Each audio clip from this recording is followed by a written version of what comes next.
হাজবেন্ডের আবদারে আজকে তৈরি করছি চিকেন ভুনা খিচুড়ি। এক একজনের রান্না বান্নার ধরন এক এক রকমের। আমি আজকে যেভাবে চিকেন খিচুড়ি রান্না করছি সেই ভিডিও তোমাদের সাথে শেয়ার করছি।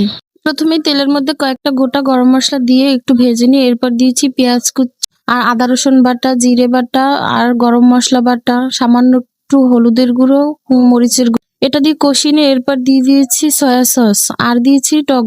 এটা দিয়ে ভালোভাবে মশলাটাকে আগে কষিয়ে নিচ্ছি। এরপর মুরগির গোস্ত দিয়ে কষিয়ে নিচ্ছি, সাথে দিয়েছি কয়েক পিস আলু। আমি আজকে সোনালী মুরগি দিয়ে এই খিচুড়িটা রান্না করছি আর এই খিচুড়িটা কিন্তু অনেক মজা হয়েছিল। আমি আসলে খিচুড়ি তেমন একটা পছন্দ করি না, আমার সবসময় বিরিয়ানিটাই পছন্দ। তবে আজকের খিচুড়িটা কিন্তু অনেক স্বাদের হয়েছিল। তোমরা একবার হলেও এভাবে ট্রাই করে দেখতে পারো। আর আমি মুরগির মাংসটা রান্না করার জন্য কিন্তু কোনো পানি দিইনি, কষাতে কষাতেই রান্না করে ফেলেছি। এরপর আগে থেকে ধুয়ে রাখা চাল আর ডাল দিয়ে ভালোভাবে একটু ভেজে নিয়েছি। আমি আজকে এখানে দুই প্রকারের ডাল ব্যবহার করেছি, মুসুরি ডাল আর মুগ ডাল। এরপর পরিমাণ মতো পানি আর স্বাদ অনুযায়ী লবণ দিয়েছি আর সাথে কয়েকটা আস্ত কাঁচামরিচ দিয়ে ভালোভাবে ঢেকে দিয়েছি। বিরিয়ানি বা খিচুড়িতে আমি আমার নিজের হাতের একটা স্পেশাল মশলা ব্যবহার করি, এই জন্য রান্না বেশি মজার হয়। প্রায় 7-8 পদের গোটা শাহি মশলা আমি একসাথে গুঁড়ো করে নিই। এদিকে কথা বলতে বলতে আমার চিকেন খিচুড়ি রান্না প্রায় হয়ে গেছে। লাস্টে আমি একটু পেঁয়াজ বেরেস্তা দিয়ে একটু দমে রেখেছিলাম। খিচুড়িটা দেখতেই কিন্তু লোভনীয় লাগছে।